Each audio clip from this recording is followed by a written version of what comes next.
back to another episode of South Baltimore Now, the podcast where we dig into the stories and the people and the decisions shaping life here in South Baltimore. I'm Nate Carper, and today we're excited to welcome back someone who's been a bit of a regular around here.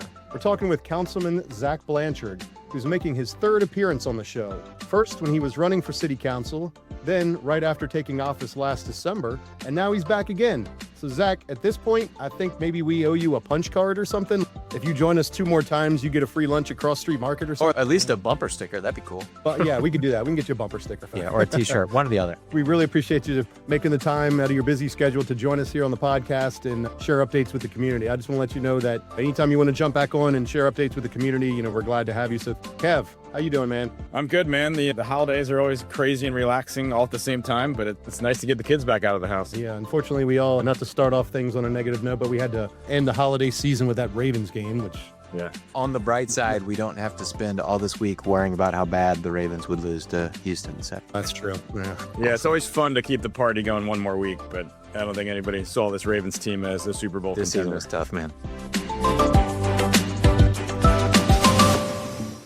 Yeah, Zac, we appreciate you coming on, keeping us updated on the government things going on in the area and everything else going on in the community. So I know this past year has been a big change for you professionally and at a personal level. Now you're a member of the Baltimore City Council. So how was that transition? How did the first year go? Yeah, it was a double transition because inauguration was on December 5th of 2024, and my wife went into labor that evening. She actually went into labor during the ceremonial hearing, right? So Wow. I become a council person, second child is born back to back. So December of 2024 was a crazy month. On top of that, I'm coming in as a new council member. I have a new staff that's coming in as well. So both the learning process, the figuring out where to go to get things resolved, and all those figuring out how to prioritize everything that's going on and just what to expect from the job. It's a very busy job and I do it full time. It's technically a part-time job. I don't have another job, so I'm just a full-time council member. But man, the first 7 or 8 months in office, I was getting up at 4 or 5 in the morning, working doing emails until the babies woke up, bring the babies to daycare, go to work. And it was really a grind. And I'll say the last 2 or 3 months, definitely still busy, but I feel like partially figuring out how to prioritize things and just like me learning the job, becoming a little more efficient. All my staff haven't been here for a while. The last couple months have been a lot more sane. So that's been a good for me, probably good for the district too. So that's how I would describe the last 13 months in office. Gotcha. I think once people start having kids and have a professional life, any ways to find more sanity is always a good thing. I think we all find ourselves in too deep a lot of times. So good to hear that the last few months are in a better routine. Yeah. You ran for office and you're in office. Is there anything that really surprised you about the way government works getting into the job? Yeah, thanks for asking. It's a question I've gotten a couple times. It's a good one. I actually think that for the most part, my job is pretty similar to what I thought my job would be. I taught American government at the Naval Academy for a couple of years. I also was tangentially involved in city stuff by being a neighborhood association president and things like that. There wasn't too much that surprised me. I knew it was going to be really busy. I knew that there are, in some ways, people can act differently because you're in office, and the politics of getting stuff done can be a little, especially coming from like the Marine Corps, where it's a very different way of communicating and resolving conflict and whatnot. So there's definitely some of that to learn. I knew there'd also be really big on building coalitions. And if you want to get meaningful stuff done, you need a lot of people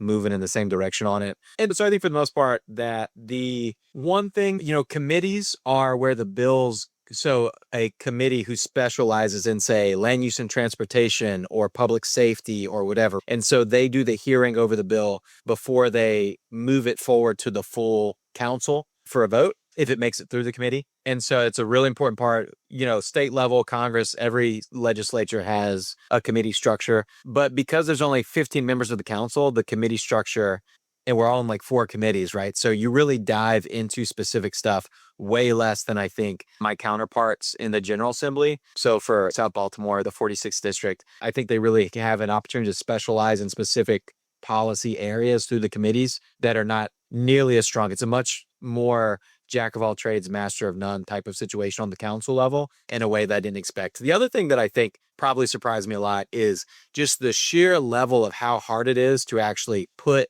a bill together to become a law. Like identifying something that needs to change is one thing, but then drafting it into a bill that hits all the things you want to hit and doesn't hit the things that you don't want to hit and can get the votes and doesn't trip some crazy legal precedent from some like 1990 state Supreme Court case involving Carroll County that somehow might apply to this, right? Like it's actually really hard. And there's a lot of work that goes into legislating. And you can take like one bill that I introduced at the end of October that I'm really excited about, the smoke shops zoning bill that will put some real guardrails on the rapid proliferation of smoke shops and vape shops that we've seen in the city over the last several years. Even something that sounds more straightforward like that and is really broadly popular. Everyone's like, that's a great idea. Thanks for doing that. There's a good amount of work to figure it out. Thanks for that perspective. Interesting you brought up the smoke shops. That's something I've been digging into a lot just in conversations around the neighborhood and trying to understand it more myself. What is it that's driving so many of these smoke shops? Do you know? Because cannabis is legal. You can find cigarettes and vapes and cigars at any convenience store. What is it that's driving the popularity of these smoke shops? Because there must be 10 of them in the Federal Hill Business District at this point. I think it's 9 within 2 blocks of Cross Street Market. It's kind of wild. One of them is closed. But yeah, so that's something that we're really interested in, Kevin. The biggest thing, without trying to dive too much into the details of it, there was some legal ambiguity that allowed smoke shops to sell basically knockoff marijuana for years. And so they were selling like synthetic weed from California. They didn't have the taxes, didn't have the restrictions that the legal Maryland marijuana dispensaries had. So I think a lot of them were making a lot of money off of that. On top of that, we have seen an explosion in vaping, particularly amongst our young people. It's like by the time we got to my generation, we'd really defeated cigarettes and like that as a broad like public health challenge. And then boom, vaping with today's teenagers. And so that's certainly part of it too. I think the biggest thing is that weird legal area with the marijuana. Fortunately, the state courts just determined that those synthetic weed Delta 8, I think, does fall under the restrictions. And so that's being able to be resolved. And we've already seen a couple of smoke shops across the district close because of that. And that's probably the single biggest driver, but there's several. And there's other things too. Like I've had multiple like of the property owners in the area say, hey, these guys are trying to come in, but like they can't pay what like this smoke shop's offering, right? And so like they were actually crowding out the types of businesses that we want in our Main Street footprint amongst the public health issue, amongst the health of our teenagers issues. And just real briefly, folks at home, if they're not familiar with it. So my bill, which is one of 3, we had a package of bills around smoke shops, basically says you can't have, it defines what a smoke shop is in the zoning code. And it says you can't have a smoke shop within X number of feet from a school or a park or other places that our young people are. And then also to prevent overconcentration, they can't be within, I think, 750 feet of another smoke shop. So smoke shops that are currently within the distances, the way this always works in the zoning code, they will be grandfathered in. But if, say, that one closes after 12 months or whatever, you can't then bring another one in. So we'll see a decrease gradually, but the growth will stop immediately once it passes, which hopefully will be, God willing, in March. Interesting. Thanks for that. In the past, I guess it's 13 months now, what are some issues that you worked on that you were really passionate about? And I guess what are the day-to-day things that have excited you the most about this job? Yeah. So the biggest legislative thing that we did last year and that the city council has done for, 10 years or so is the housing package. The Housing Options Opportunities Package. I was a co-sponsor of all those bills. The whole idea is it's too expensive. It's too hard and too expensive to own a home in the city. Rent is getting too expensive. There's all sorts of bad outcomes that are coming out of those two facts. And somehow we also have this vacant housing crisis and all these other things. And so the goal is we want people to be able to get the type of house they need in the neighborhood they want to be in at a price they can afford. And so it was a set of bills to change the zoning code and the building code to address that. So 4 of those 5 bills have passed. The 5th bill is going through some negotiations based off of a lot of community feedback, as well as some talking between council members. So it's going to have some amendments. We think it'll be able to pass, but it's based off all the feedback in a change form from what it was introduced in last May. But, and I'll say that something that actually was really rewarding to me, and you mentioned it, not really a day-to-day thing, but I made the decision right before we introduced it that I was like, look, it's a big set of changes, and I understand people getting nervous about things happening in their neighborhood. So I made the conscious effort, I am going to barnstorm every neighborhood association in my district to talk about why I support this, answer concerns, questions, get feedback from folks. I did that. Everyone in the district. I did it to a couple neighborhood associations, other people's district if they asked for it. I also, I told my staff, anytime someone calls about this bill, I'm going to call them back myself. Anytime someone emails about this bill, I'm going to email them back. So it was something that I want people to know. I want them to hear from me and I want to hear from them. And I think that because I was so thorough in that process, the 11th district has been a lot more supportive of the package, except for one neighborhood on the northern end of the district, but north of downtown, than the city as a whole. It was cool. It was like, hey, like I believe in this thing. I think this is really important for the city. I recognize that there's like political risk involved in this, but I think, and I recognize it's confusing. The zoning code is just, there's a lot of different things going on. And it's really weird and it's not intuitive. And so being able to take the risk for something you believe in and get out in front of people and explain why this matters, that was really rewarding actually last year. That was really cool. And can you talk about some of the notable elements of the housing package and some changes people will be seeing? Yeah, for sure. So the 4 main bills, 3 have passed, 1 has not passed. So I'll go, I guess, from maybe least to most provocative by South Baltimore standards. So the first one says basically every row home in the city was effectively not legal under the zoning code that we lived in for like 80 years. There were restrictions on how much of the lot could be covered by a building in a way that like most row home properties are bigger than that, right? Because they were built before that zoning code was put in. And so I had 4 or 5 times last year where someone would say, hey, we just had another baby. We're trying to add another room, whatever. Always we're trying to add another room onto the back. And the zoning appeals board is saying we can't do it. Please help. And it was like, that does suck. The zoning code is bad in that way, but it's straightforward. There's nothing I or anyone can do except for change the code. So we did change the code. So that was basically allowing people to build a little bit more on their own property. Yeah, that was that bill. Bulk and yard is the term in our city code for it. The next one, also really not very controversial.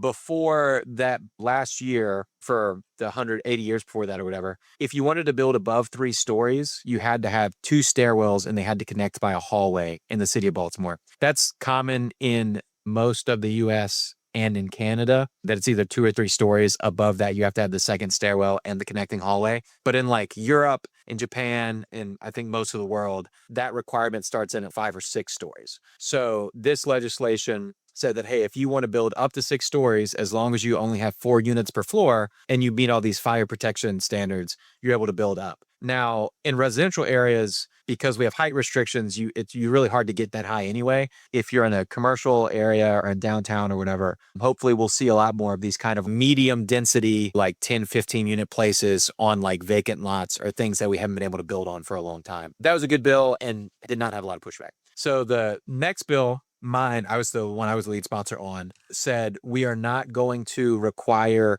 parking minimums for any new buildings or anything in the city, which immediately for anyone who lives on Peninsula, like, it's hard to park here. What do you do it? This is not good. Or at least I feel nervous about this. Couple things that really made people feel a lot better about that. A, between 1 and 3 units, you already had an exemption. And then for 20 units or more, you already had an exemption. And for commercial 1, so like the Federal Hill Main Street area, a lot of the corner bars and restaurants like on Ford Avenue, stuff like that, like they already had these exemptions in. So you were really looking at the places that weren't already exempt were like 4 to 19 units of residential, or some of the kind of larger commercial zones, like maybe some of the buildings on Key Highway. And we could also point to, this is something a lot of cities from Buffalo to Birmingham have done already over the last decade. And typically 70 to 80% of the parking they would have built anyway. You're just giving the flexibility because you're saying, hey, if we think housing is a real problem, we need to make it easier to build housing. Maybe we shouldn't be requiring that you add on a parking space for every single unit, that type of thing. So that was certainly a hard sell on the outset. But then once I actually went and explained it to folks, the significant majority of folks were like, oh, okay, now I understand how this works and where you're going for here. So the last bill, the most contentious, the one that is still being considered right now, it's the Housing Options and Opportunities Act. It's the mayor's bill specifically. And what it says is if your lot is big enough and the building is big enough, you can fit up to 4 units on any residential property in the city. Right now, so on the peninsula, we don't have this restriction in place. It is a little bit more red tape to go through. Like it might take a couple more months, but you can say if you've got a vacant lot, you could build 3 units on, or if you have, say, a 3,000 square foot home or whatever, that would be the minimum size for 4 units. But so it'd make it easier to do conversions. And so that's something that you get a lot of concern. On one hand, you get a concern about, hey, what about home ownership? Because we know that a lot of these new units they're usually apartments, right? They're not condos in Baltimore, at least. And so this is for renters, not renting, not for home ownership. And I'd say, the majority of the city is renters, and we've had a huge increase in the rent and the cost of rent in the city. So having more flexibility there is an important thing. 2, I've only had 2 of these requests all last year. One was for a long-term vacant property in Federal Hill. One was for a blighted, collapsing vacant property in Upton to kind of level set, in our area and across the city. We haven't seen a ton of conversions. It's 10 per year citywide, and it's restricted to the row home neighborhoods. Right? Because back in the 20s, the city government at the time said, hey, we want to keep Black families out of these white kind of new suburban neighborhoods. So what are the tools we have? Can we use to restrict that explicitly? This is what the effort was. And the solution was, hey, if we say only 1 unit per residential parcel, it's going to be too expensive, not just for us Black families, but for immigrants. And it's going to restrict a lot of people from moving to these areas. 1, that's morally wrong. But 2, we also know today, and this is something I campaign on, feel really strongly about, that so many of Baltimore's biggest problems, the root of the problem is we very strongly, not just racially, but socioeconomically segregated the city. And we really haven't done anything meaningful to actually help resolve that. I mean, the proof's in the pudding, right? And so when you look at crime, if you look at the quality of the schools, if you look at how the tax burden lines up and everything, is actually a really terrible idea to basically require all the low-income people in a city to be in the same area. And that's what our zoning code intentionally did. And so this is an important thing that gets tackled. All that said, once again, I fully recognize that it is a big change, and it's probably the biggest proposed change of the bills. And so that's why there's a lot of concern. And the details are going to be adjusted so we can figure out something that works for a majority of the council. But that's basically where that's at. And we specifically had a question that came into us about removing the parking requirements, especially how that, in this person's view, they said most people in South Baltimore are probably against removing parking requirements. So can you talk a little bit more about, I guess, any feedback you've had on that and how maybe some scenarios, how that could play out in South Baltimore? So 1, I'll say that if you don't understand why we were pushing for the change, and you don't understand the likely impact, and you don't understand the change itself and what the actual change was versus what was already allowed, I can totally understand why it's not just scary sounding, but weird. Hey, I have to look for parking. I don't like that. I don't like looking for parking. Nobody does. I fully get it. But I'll say, I think I explained this to 8 different neighborhood associations on the peninsula. And really not a single time after I explained it did I get the sense that people felt really strongly against it. I'm happy to talk to anyone about this. But the point is, if you want to make it easier for people to have the housing that they need and lower the cost of housing, you have to get rid of adding all these additional burdens. Additional required off-street parking is a huge cost driver, and we shouldn't pretend like it's not, right? Almost half the renters in the city don't have a car. Over half the owners in the city have 1 car or no car. So we're not banning parking. We're saying build it if you want to. A lot of the new row homes that are going up in the city are going up with 2-car garages. That's fine. You can still do that if you want to do 0. That was if you want to not build any parking. That was actually already also allowed. Going back to my point about there was a lot of exemptions already in place. So happy to talk to anyone about any aspects of this package. I've literally spoken to over 400 Baltimore city residents directly, one-on-one, on top of 18 or 19 neighborhood associations. Gotcha. Thank you for addressing that. And I know, too, you mentioned about the dual stairwells and the units above the buildings that go above 4 stories or more. Six It's or really, less for 4 units per 6 floor. stories or less is really what we've seen a lot in this city. We've seen a lot of townhome development. We've seen a lot of big apartment buildings built. Really, there's only been a few developers in the city that have done those medium buildings, and one of them just almost foreclosed, done everything they had. So that didn't end well. But really,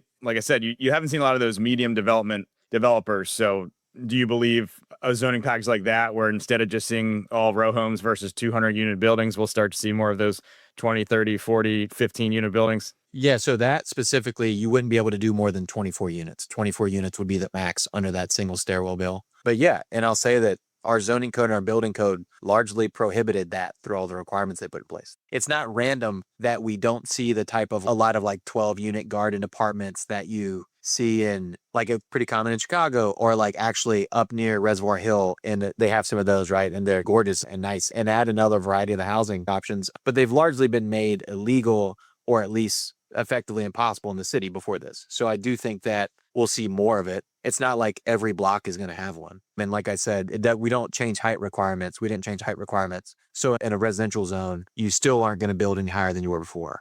And your district encompasses downtown, and obviously there's been a lot of changes in the world in recent years where a lot more remote work.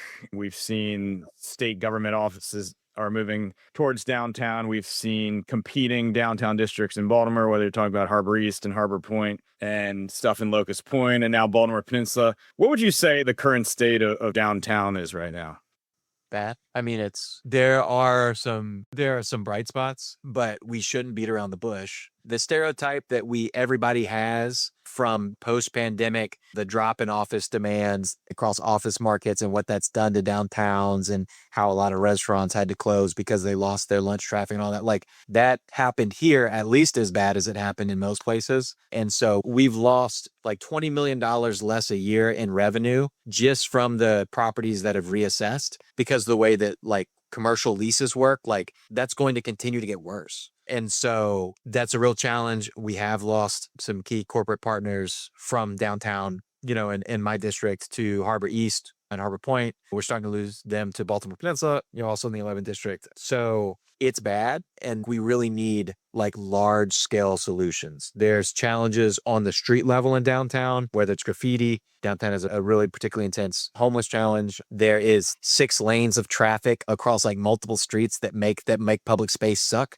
There's not a lot of green space in downtown. There's a lot of challenges in downtown. And so we need bold, comprehensive solutions. I think Downtown Rise, the mayor's sort of like, initial comprehensive plan, is a good framework first step, but there's some other stuff that is going to have to happen. I like saying downtown is the second most important neighborhood for every resident of the city. And if you don't feel that way, it's a testament to how bad of a situation our downtown is in. And so it's always going to have the most businesses in the city. It's always going to be the transit. For our transit system to be good, we need a healthy downtown. And those things are extremely symbiotic. The art scene, immigrant restaurants, like walkability as a whole, like nightlife, all these other things, right? Like downtown is a key player for all of that. And so we need some really bold solution or two to step up. There's a couple things that I've been hearing and have been in talks with folks about. None of that is like far enough along to be talking about on the podcast yet. Hopefully, if I come back in 27, we can dive more into that.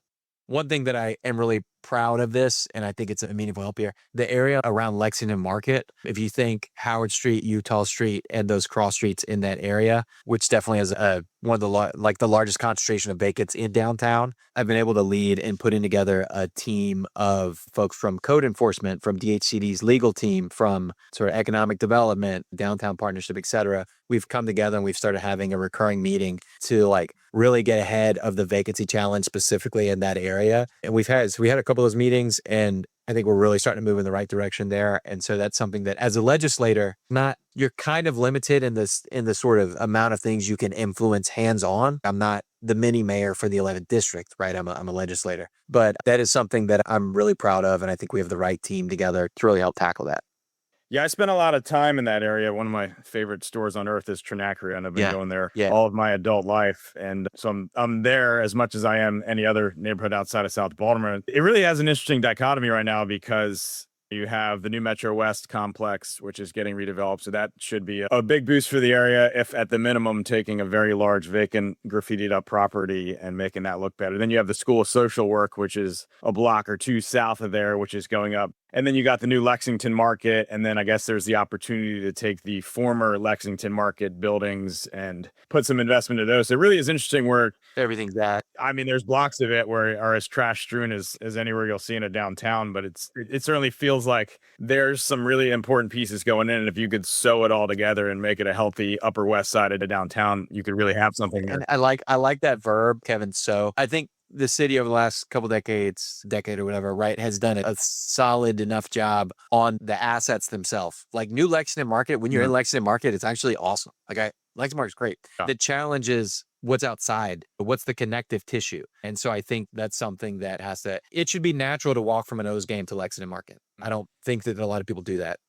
You look at crime, there's been 200 less murders in Baltimore over the last few years. Huge drop since the peak of 2019. Last year finished with 133 homicides. So a huge drop. And that's not only huge for less people losing their life, but obviously that number of these 300 plus homicides was such an easy target to always make fun of Baltimore and talk about how bad Baltimore is. So obviously a very huge step in the right directions when it comes to homicides. And obviously the non-fatal shootings come with that. But also homicides aren't the whole picture. And I know there's a lot of people in certain areas, especially like Federal Hill, that are uneasy a lot these days with some increased violence and property crime. So talk to me about your thoughts on the current state of crime and any things that can be done to make some people that still aren't feeling safe in their own homes or their own blocks and potentially make them feel better in the future. Yeah. I'll say you talked homicides, documented that homicides are at almost a third of what they were averaging between 2015 and 2022. Right. That's kind of surreal.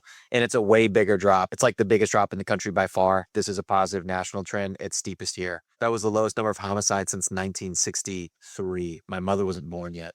So it's incredible. Violent crime and property crime citywide move in the right direction. Violent crime and property crime on the peninsula move in the right direction. We look at even in Federal Hill, right? If you look at the Federal Hill area from 2023 to 2025, 40% drop in violent crime. Part of that whole car theft thing, explosion, all that, right? The situation, the challenges we were having with youth after the pandemic and with challenges holding young people accountable and commit crimes, all that, like really moving in the right direction on a lot of these things. And it's explicit in the data. And if anyone wants to learn more about it, it's the MONSE's dashboard. It's straight out of BPD data. I'm happy to discuss it. Happy to go into depth with anyone on it. Side note, moving in the right direction does not mean good. Does not mean good. I'm not implying that. No one should say that I'm implying that. You heard it here first. We still have plenty of work to do. We should be striving to be safer than the normal city, right? As opposed to the situation we're in and have been in for the last 50 years. That said, the bad sort of asterisks on the public safety situation across the peninsula, maybe starting with the least serious version of that. We've seen uptake in like package theft and some like larceny across the Southern District is the only thing that's up substantially year over year from 24 was up like 20%.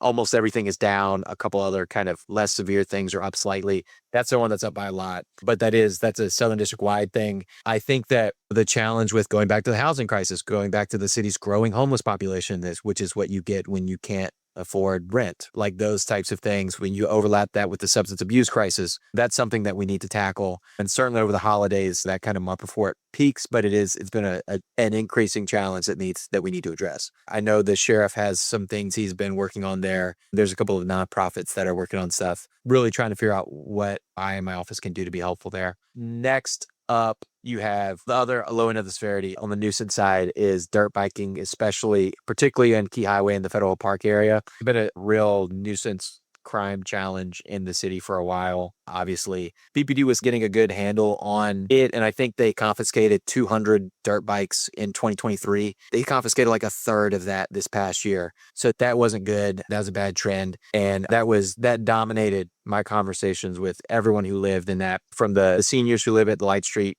Christchurch apartments over to the condos on the waterfront, people who live near Federal Park. Dirt bikes are like 16 times louder than the legal noise threshold in the city of Baltimore. So that's a real problem. And there's also other challenges. That's something else that really working to get a better solution for when the weather warms up. And then lastly is the crime environment late night in the bar district right around Cross Street Market. So if you draw a 1 block circle around Cross Street Market, you get 5 homicides in the last 27 months. It's absurd. And there were 4 shootings in 2025 within a block of the market. There was a very near miss on, I think, New Year's night, maybe the morning of like New Year's Eve, New Year's morning, like right outside. That's a problem. I think that I was just talking on C4 and Brian Newman about this on WBL this morning. I think there are some things that needs to change how they address entertainment district public order. They need to do that, treat that differently from how they treat, say, an area around Lexington Market type of place, right? Where like you can't rely on relationship building in the area on Cross Street Market. It's a bunch of people coming in, drinking, they go home, right? Like you're never going to know those people. You have to create a good sense of public order there. There's also a couple of establishments there that I think have not been good partners, and that's being addressed. There's a lot that needs to get done there. And so that is how I would assess the public safety environment on the peninsula. I'll just recap that by saying that if you look at where crime is at across the peninsula, 2025 versus 2022, 2023, it's substantial drops in every category. And so that is, once again, moving in the right direction is different from being good, but it's still a real cause for optimism. Sure. Just looking back at some old articles we did, I know there was a 4-year stretch between 2009 and 2013 where there wasn't any homicides in the greater Federal Hill area. So I know just seeing this violent crime make its way to Federal Hill is not something that people of Federal Hill have ever been used to and certainly don't want to become used to. And hopefully that's something that'll decrease, because obviously if you're out at a night at the bars or just walking around and you encounter something like that's probably something you're never going to forget. And obviously, unfortunately, something that so many people in the city have had to witness over the years, but it's certainly something that nobody wants to get used to in their own neighborhood. And hopefully it's something that will start to trend in the right direction again.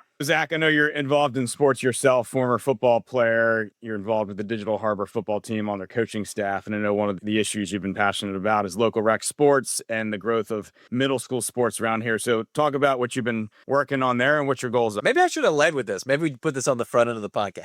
No. And I think you've been on some of those calls, Kevin, but we've started doing a South Baltimore Sports Coalition, where it's like the middle schools, Digital Harbor High School, South Baltimore Little League, South Baltimore Youth Soccer, the Flag Football League, the Youth Basketball League, kind of getting everyone together in one space every couple months, say like, hey, what are people working on? What are some challenges folks are having? How can we work together to make this just a better environment for recreational sports as a whole, but certainly for kids, because we all know it's important for the kids, right? To have something to be excited about, to have something to be able to compete, to be able to work hard and something to be a member of a team. It's important for parents to get to interact with and build those relationships with your kids, friends, parents. And it's important for neighborhoods to feel like, to be able to see this and see what's going on. It's a win. And so it's something that, as someone who played a lot of sports in my life, especially football, and still coach football at Digital today, it's something that is close to my heart and something that I understand intuitively. So I've been proud to be able to put together that coalition. And I also introduced a resolution. We had a hearing over middle school sports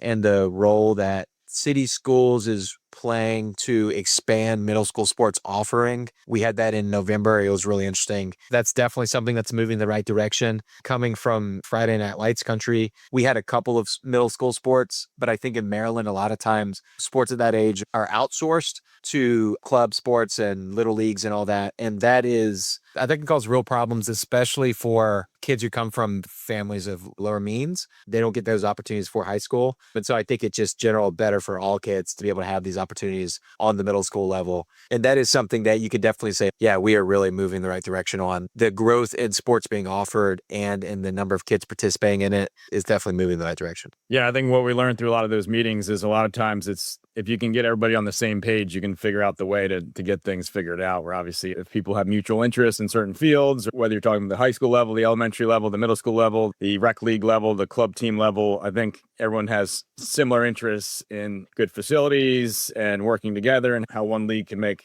another more successful. And I know working on an issue with the Little League is one of the biggest issues the Little League had was finding more field space. Yep. And one of the ways we're getting towards solving that is getting everybody together. We figured out that one of the fields that we want to start using wasn't owned by who we thought it was owned by. So bringing everybody together was a way to figure that out and work towards resolving that. Knock on wood, right? Because I haven't been fixed yet, but it is a good example of it. So Baltimore Peninsula, at least east of Hanover Street, is in your District 11. Recent news is that part of that development has been developed, Chapter 1B, but what we did learn is the remaining undeveloped land parcels have now been taken over by the bank OZK, and it looks like the bank will look to find a different owner or a different partner to sell that land and potentially finish that development. So any thoughts from your position on Baltimore Peninsula and what you'd like to see happen there? Yeah.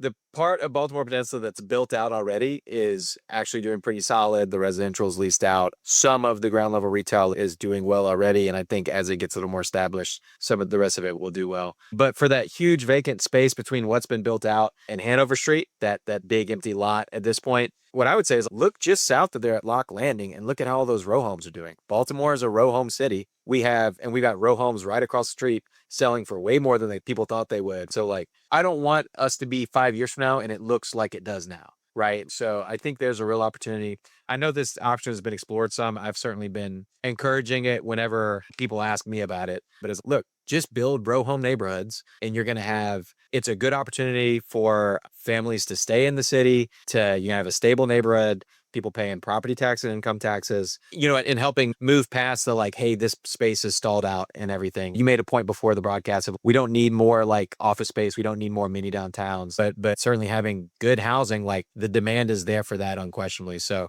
that's what I would say. We'll see what the next step end up being for that area. Sure. And you look at townhome development in the recent years, and you're talking about families staying, is what we've seen a trend lately, which obviously has shown its results, is you're starting to see townhomes that are 2,600 square feet or bigger, which allows these homes to have 4 or 5 bedrooms or to have that 4 bedrooms plus an office. We talked about the increase in working from home. So really that trend where you saw it at Banner Row next to Francis Scott Key, and now you're seeing it at Lock Landing and probably potentially do more, where I've had as many friends leave because they just can't find the space they need in a house versus the other issues like crime and property taxes and schools and other things where people need a house that has enough space to live in. So clearly maybe Baltimore Peninsula could become a haven where people are moving, where that you can find a little bit more space and have 3 kids and have 2 parents that work from home and those things. So it's been encouraging to see these larger townhomes starting to get big, and even Lock Landing's building some townhomes that are over 3,000 square feet. So to have more options, as great as CHAP was, it created a million new 2-bedroom row houses throughout the city, and clearly a two-bedroom row house only fits so many sizes of the family. So it's good to see a movement towards some larger homes now, which is clearly allowing certain families to stay for longer. I am 100% about having every type of housing in the city. As household sizes get smaller, we would probably need more smaller number of bedroom units. My wife and I have 2 little ones, and God willing, may one day have a third. We need to have all the types of housing